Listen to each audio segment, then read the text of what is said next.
Vamos con las noticias de las 7 con la ayuda de doña Carmen.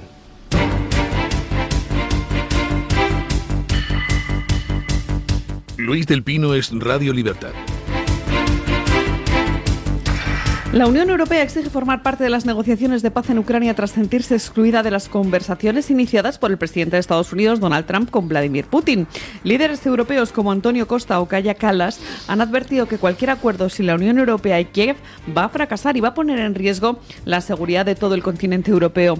La preocupación aumenta porque Washington dice dispuesto a hacer concesiones clave a Rusia, como descartar la entrada de Ucrania en la OTAN o incluso hacer una misión de seguridad en el país. Desde la Unión Europea esto se interpreta como una política de apaciguamiento que favorecería en un principio a Vladimir Putin.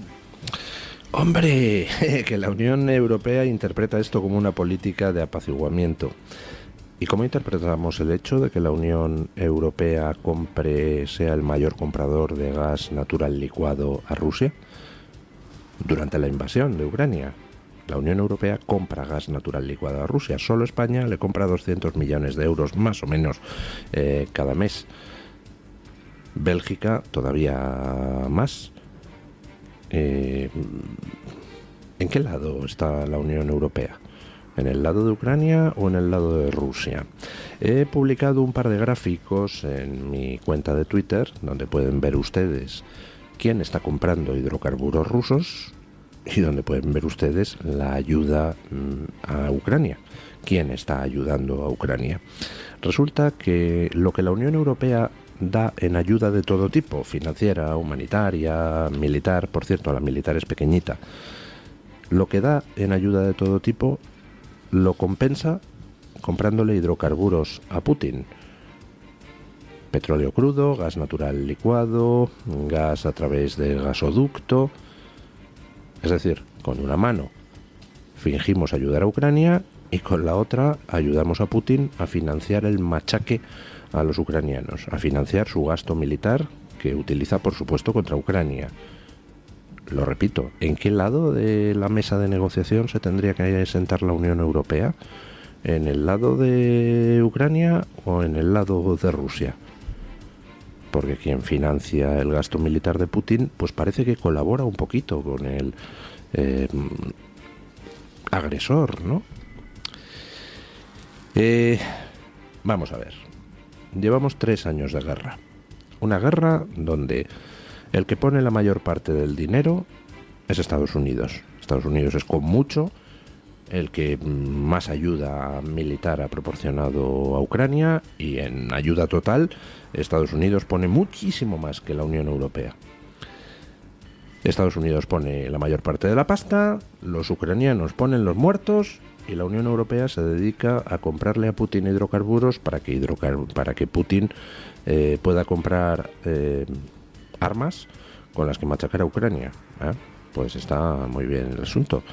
Y ahora reclama un puesto en la mesa de negociación Europa y dice que cualquier acuerdo sin Europa y sin Kiev, es decir, sin Ucrania, no tendrá ninguna validez. Bueno, en fin, vamos a ver. Trump no puede firmar ninguna paz con Putin por una sencilla razón. Estados Unidos no está en guerra con Rusia, así que ¿cómo van a firmar ninguna paz? La Unión Europea tampoco está en guerra con Rusia, así que la Unión Europea tampoco tiene capacidad de firmar ninguna paz con Putin. Solo hay una persona en este mundo que pueda firmar una paz con Putin, y esa persona es Zelensky. El único que al final puede decir acuerdo de paz sí o acuerdo de paz no es Zelensky, es Ucrania.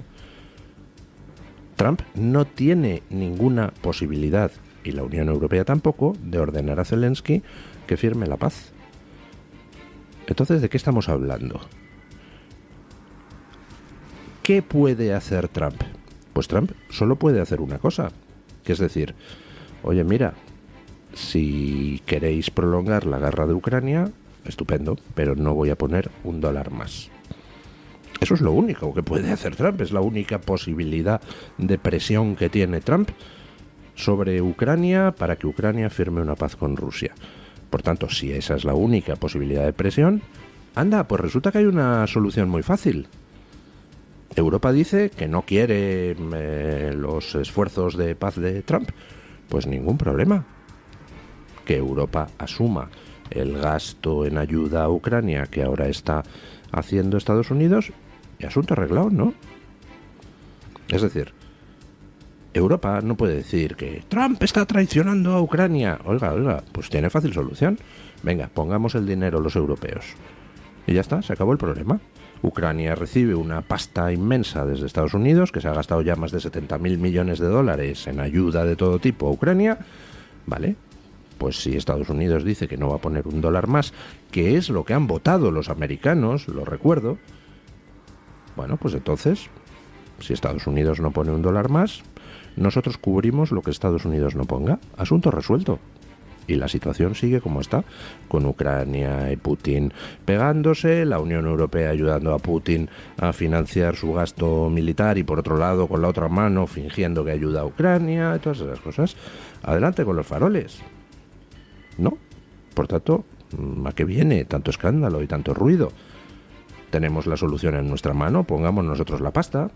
O mira, hay una solución mucho más bonita, mucho más fácil e incluso más barata. ¿Qué tal si Europa le propone a Trump un trato? ¿Qué tal si Europa le dice, mira, vale, a partir de ahora las decenas de miles de millones de euros que le estamos pagando a Putin por hidrocarburos, pues en lugar de pagárselos a Putin, te los pagamos a ti. En lugar de comprar gas natural licuado a Putin, se lo compramos a Estados Unidos. En lugar de comprar petróleo crudo a Putin, se lo compramos a Estados Unidos. En lugar de comprar gas a través de gasoducto a Putin, pues incrementamos las compras de gas natural licuado de Estados Unidos. Y a cambio, pues, oye, no dejes de ayudar a Ucrania. Pues oiga, para Estados Unidos sería una manera de compensar parte de lo que está poniendo. Para Ucrania, pues sería una manera de cortar definitivamente a Putin el dinero que se le da y con el que financia su gasto militar. Así que sería bueno para Ucrania, sería bueno para Estados Unidos, sería malo para Putin. ¿Por qué no se lo proponemos? ¿Que por qué no se lo proponemos? Pues porque Europa lleva 3 años jugando a fingir que ayuda a Ucrania, mientras le da dinero a Putin en forma de compra de hidrocarburos. Y hablo solo de las compras directas. Miren ustedes los gráficos que he puesto en mi timeline de Twitter. Es tremendo, decenas de miles de millones de euros que le estamos pagando a Putin. Y eso sin contar las triangulaciones. Porque luego, aparte de lo que vende directamente a la Unión Europea, Putin vende a Turquía, que a Turquía nos lo revende a nosotros. Con las triangulaciones no quiero ni pensar en las cifras que podríamos estar barajando. Europa lleva 3 años ayudando a Putin a machacar a Ucrania. Y encima ahora reclama un puesto en la mesa de negociación. Y encima con el morro de decir que es imprescindible que antes de sentarnos en la mesa de negociación se refuerce la posición de Ucrania para que llegue en la mejor posición a la negociación. ¡Anda leche! 3 años después vas a reforzar la posición de Ucrania. 3 años después vas a hacer lo posible para que Ucrania llegue a la mesa de negociación en situación fuerte. ¿Y por qué no lo has hecho los 3 años antes? Si hay formas de hacer que Ucrania llegue reforzada a la mesa de negociación, ¿por qué no las has puesto en práctica en estos 3 años? ¿Te lo estabas reservando? Es increíble, o sea, y además los equipos de opinión sincronizada en Occidente son hilarantes. Trump está traicionando a Ucrania, Trump está traicionando a Ucrania. No me diga, Estados Unidos no le ha comprado a Trump hidrocarburos. Trump no le quiere comprar a... Perdón, Estados Unidos no le ha comprado a Putin hidrocarburos. Trump no quiere darle dinero a Putin. Trump lo que quiere es no perder dinero Estados Unidos en una guerra que resulta que Europa se dedica a boicotear ayudando a Putin comprándole hidrocarburos. ¿Recuerdan ustedes la historia de Penélope, como durante el día tejía aquella tela y por la noche la destejía? Bueno, pues eso hace Europa. Pues de día le da ayuda a Ucrania y le exige a Estados Unidos que le dé ayuda a Ucrania, y de noche le compra a Putin hidrocarburos para que así Putin pueda machacar con sus armas las armas que por otro lado le entregamos a Ucrania. Insisto, Trump no tiene capacidad de firmar una paz en Ucrania porque Trump no está en guerra.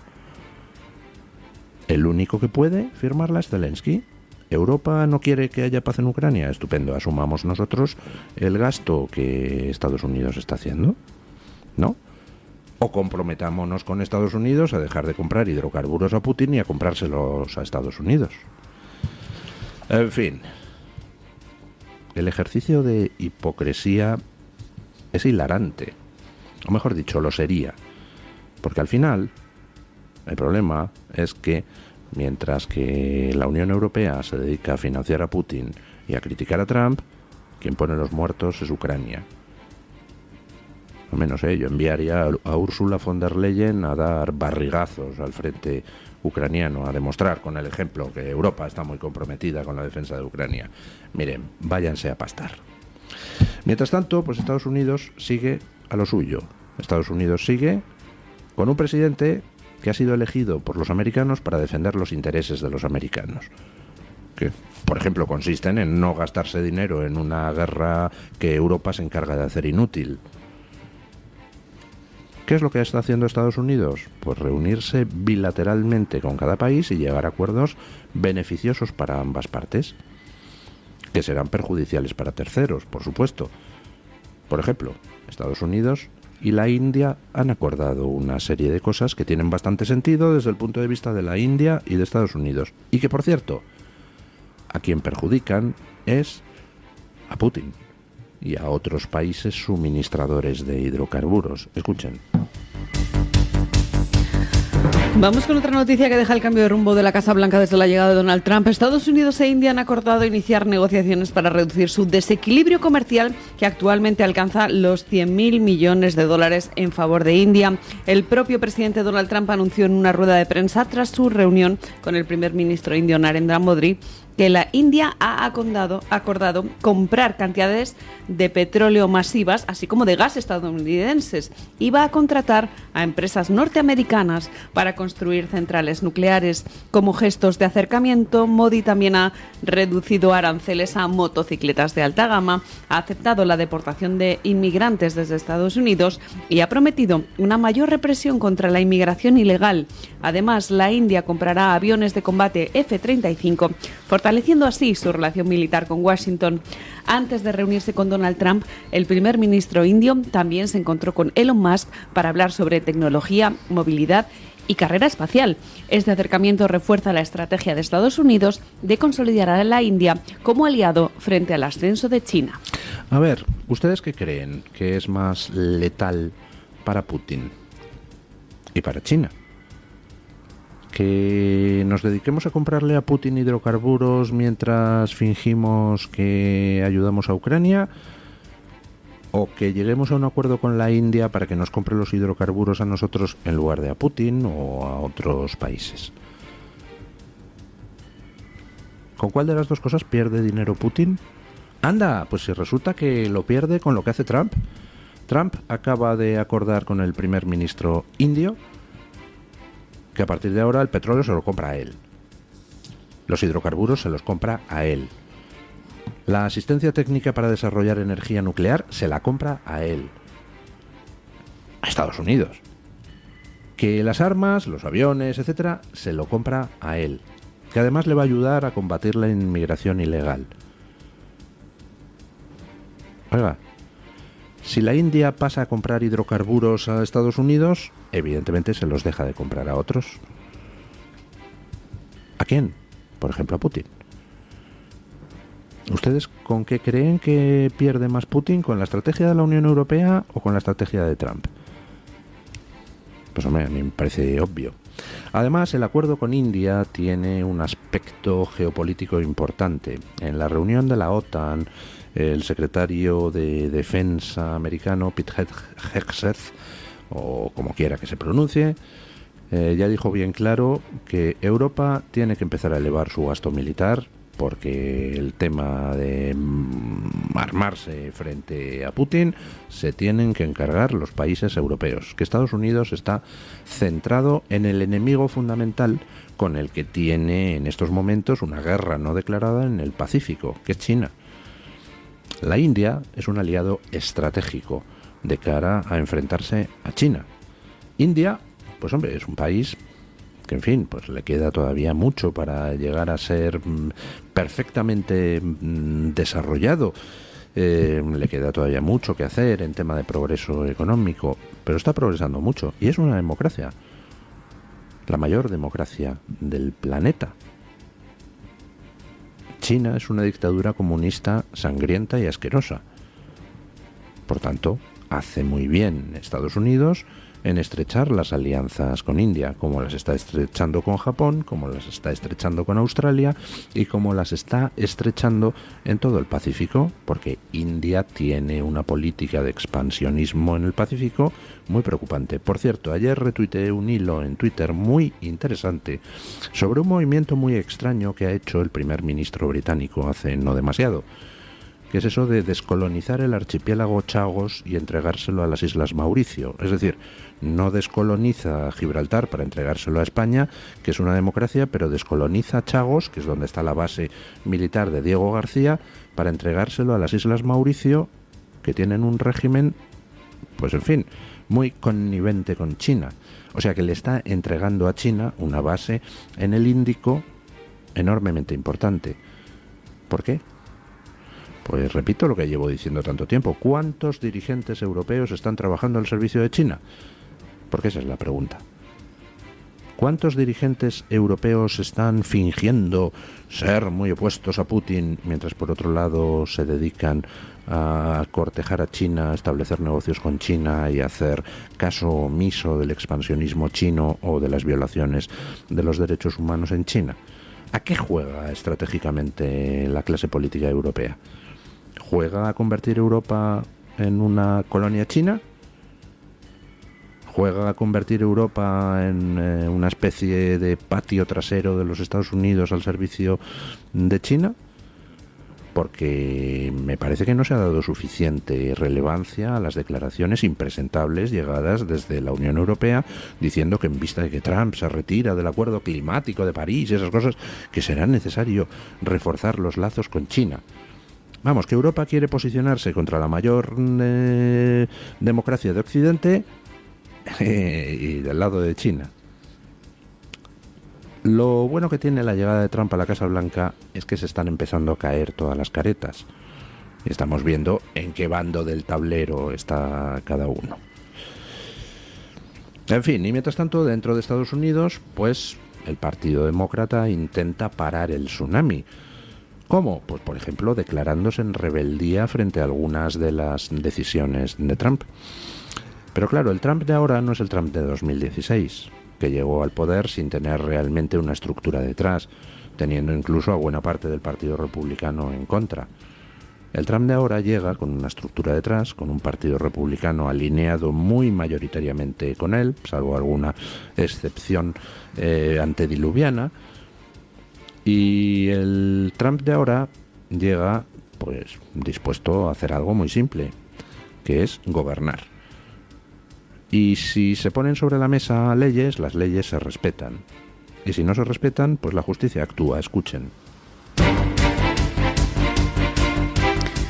Seguimos con la vista puesta en Estados Unidos porque el gobierno de Donald Trump ha demandado al estado de Nueva York por una ley de 2019 en la que se habla de cómo los inmigrantes en situación irregular obtienen el carnet de conducir. La fiscal general Pam Bondi argumenta que esta norma obstaculiza los esfuerzos federales contra la inmigración irregular y acusa a Nueva York de priorizar a los inmigrantes sobre los ciudadanos estadounidenses.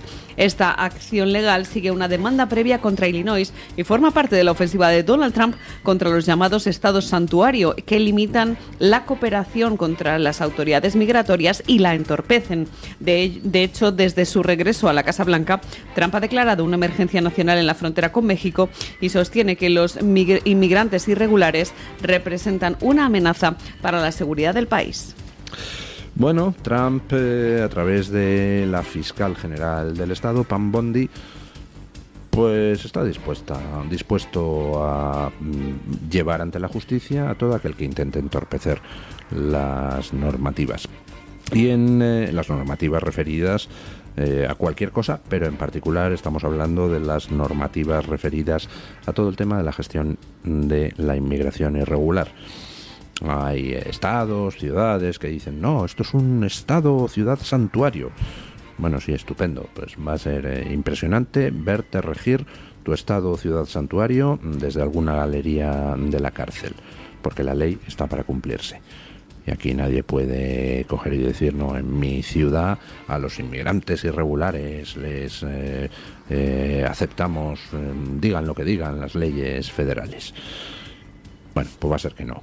Y en el caso concreto de Nueva York, la demanda es curiosa, porque en concreto la fiscal general del Estado está demandando al Estado de Nueva York por aquellas normas que el Estado de Nueva York tiene en vigor que priorizan a los inmigrantes irregulares frente a los ciudadanos americanos.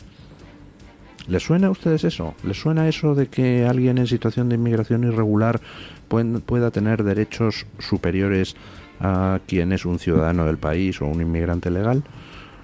¿Les suenan ese tipo de cláusulas en alguna normativa española referida, por ejemplo, a becas comedor y cosas así? Bueno, pues la fiscal general del Estado ha dicho que es inaceptable discriminar a los propios ciudadanos frente al que viene de fuera de manera irregular.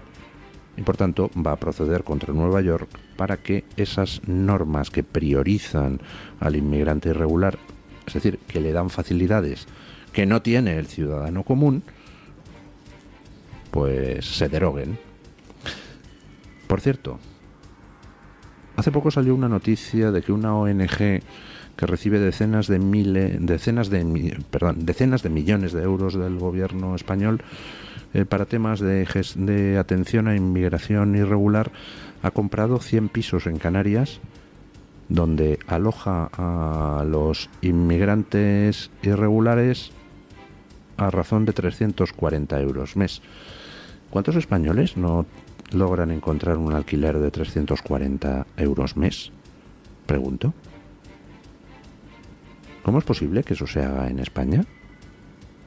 ¿Por qué tienen los inmigrantes irregulares más derechos que los ciudadanos normales, que son los que pagan los impuestos? Es una buena pregunta, ¿verdad? Bueno, pues en Estados Unidos se va a proceder legalmente contra los que hacen eso. ¿Para cuándo algo similar aquí? ¿Para cuándo vamos a exigir legalmente que el que se dedique a dar ventajas al de fuera frente al de dentro, pues las pague de su bolsillo o se vaya a la cárcel? Pues ya está bien, ¿no? Todos queremos ser solidarios con todo el mundo, pero hombre, que nos orinen en la cara, pues resulta un poco desagradable. ¿Qué quieren que les diga? Como desagradable resulta comprobar una vez más que la izquierda de este país es una izquierda violenta y antidemocrática. Escuchen lo que decía ayer un diputado de Vox en Murcia. Perdón, un diputado de Podemos en Murcia.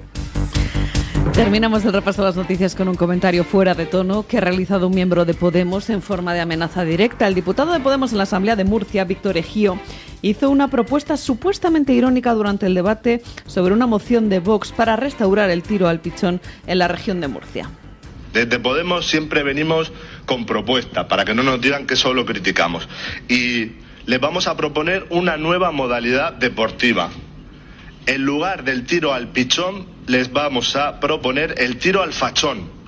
Es una modalidad deportiva que combina el parapente y el tiro al pichón. Y consiste en lanzar a un diputado, a un concejal de Vox, desde una colina en parapente, mientras estos grandes deportistas practican su puntería. Yo creo que si se trata de la adrenalina, pues esta modalidad seguro que les gusta más. Así que no al tiro al pichón y sí al tiro al fachón. Ejío calificó la práctica del tiro al pichón como vomitiva y cruel, mientras que Vox defendió la reintroducción de esta actividad, argumentando que su prohibición ha afectado económicamente a proveedores de palomas y al control de plagas. Finalmente, la propuesta de Vox fue aprobada con el apoyo del Partido Popular, la abstención del PSOE y el rechazo de Podemos. ¿Se imaginan ustedes a un diputado de Vox refiriéndose a los de Podemos y pidiendo implantar el tiro al rojillo? ¿Va a actuar la Fiscalía de Delitos de Odio? Ah, no, que la Fiscalía de Delitos de Odio está para sancionar a chavales de un colegio mayor por dedicarse a intercambiar coplas obscenas con las chavalas del colegio mayor de al lado. Vale. Por eso les digo que con determinada gente hace mucho tiempo que quedó atrás la fase de la discusión argumental. No transitan en un terreno argumental ni lógico. Son violentos, son antidemócratas. Entonces lo que hay que hacer es simplemente derrotarles en las urnas, sacarles de las instituciones, obligarles a ponerse a trabajar en algún trabajo digno, en lugar de vivir de la política y del dinero que de la política fluye hacia ONGs, organismos, etcétera, etcétera, etcétera. Y no merece la pena enredarse en discusiones con quien realmente no quiere tener razón, lo que quiere es imponer su visión. Con quien no quiere tener razón, no puede razonar. Con quien, porque no le importa la razón. Bueno,